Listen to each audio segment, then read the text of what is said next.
Okay, thank you very much, Lara and Arjon, for explaining the programs to us. Maybe a few things to add to what Lara said. There's a very special performance by Franco Bifo Berardi. I'm very happy to have that in the program. It's actually a performance based on the Game Over text that he published for eFlux. And also Jasper Giepink, who I mentioned in the video on the exhibition, he will also be doing a performance, and that's going to be tomorrow night, Thursday night, here in this hall, without an audience, but hopefully with all of you watching. I hope the appetizers that we've been giving you in these preview videos will make you come back to the Impact Portal and enjoy the rest of the Impact Festival.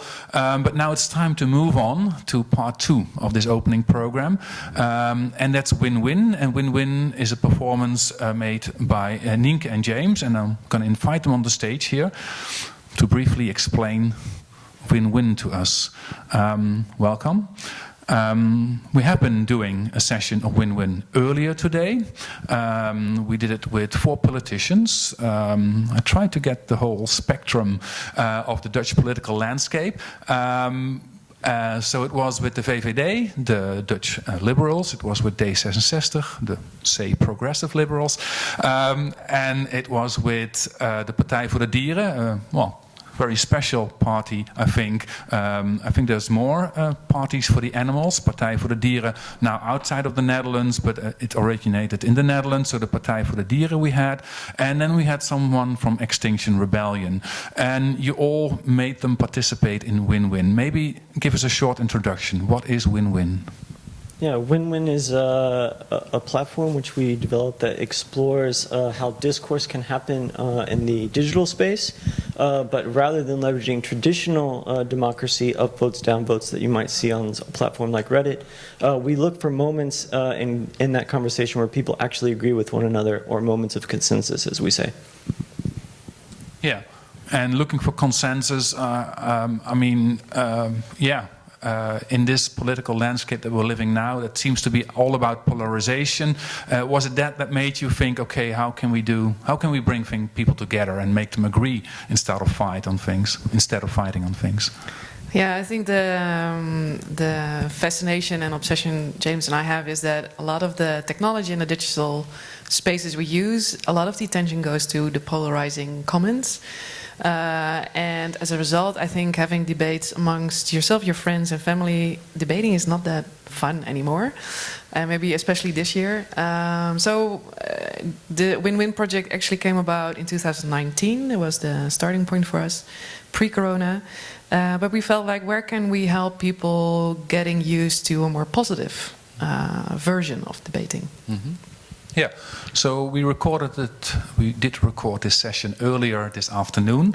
I didn't see the ending of it, so I'm very curious to see if they agreed or not in the end.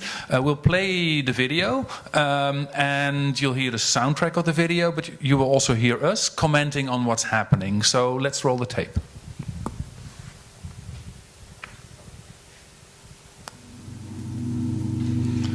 So here they get started. Nienke, you can see they have these hoods. What are these hoods for that they're wearing? Yes, these are very fashionable WINWIN hoods. We designed them to create an atmosphere of both isolation but also concentration. So it creates a safe space. Of course, for us, when you look at it, it creates a light effect, which I am very interested in, to create debate more in a soft, zen-like atmosphere.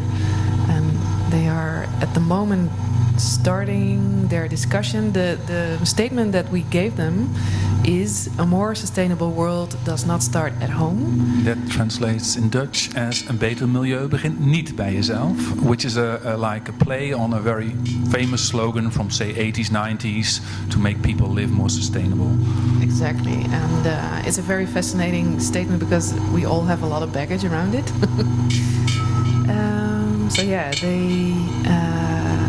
So the main statement is something that we put in. The rest of the conversation is their answers and their explanation to each other. And the algorithm part, also looking at my colleague James, the algorithm is basically a very fair referee. So it asks the 4 participants to firstly decide, do you agree or disagree? Yeah. Also, to like build on the idea of the hoods, we wanted to remove kind of the human bias from this scenario. So these guys and women, they don't realize which statements are coming from which person. The agree, disagree that you're seeing on the screen does not correspond to the people sitting underneath them. It should be as unbiased, or we do not want to create the influencer in the win-win world. What we want to do is actually, again, look for those moments where people agree with one another, influenced by the people sitting around them. So let me get this straight. So apart from the opening statement, all the other statements and questions are by the participants. They're not given by you. They put them like as counter proposals. And can we see, like I see agree, disagree, agree, agree. Is that also what the order from left to right is, or okay, or not? No. Okay, so we don't know if it's a liberal or Extinction Rebellion member that is answering agree or not. Yeah, for us, the most important thing on the screen are actually the tiny rainbows that you see next to the statements, because those are the moments where there is consensus and where all these people, despite being from different parties with different policies, are actually agreeing with one another. Super. And I think there's the rainbow. The rainbow, what does the rainbow say?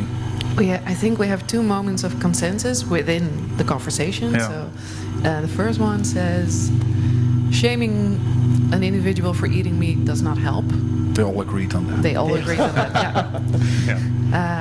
And I think they have a big one hanging on the bottom. It says, a more sustainable world demands structural and systemic changes.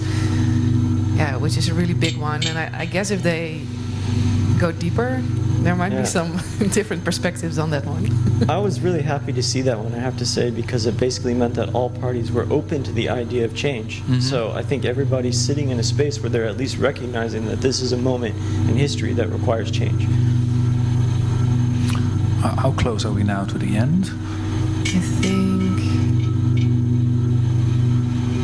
I think it has a couple of more minutes. Mm-hmm. I think WINWIN at the moment is in a development phase, so it's not finished yet. So the design of the hood and the way the algorithm behaves, we want to fine-tune it more.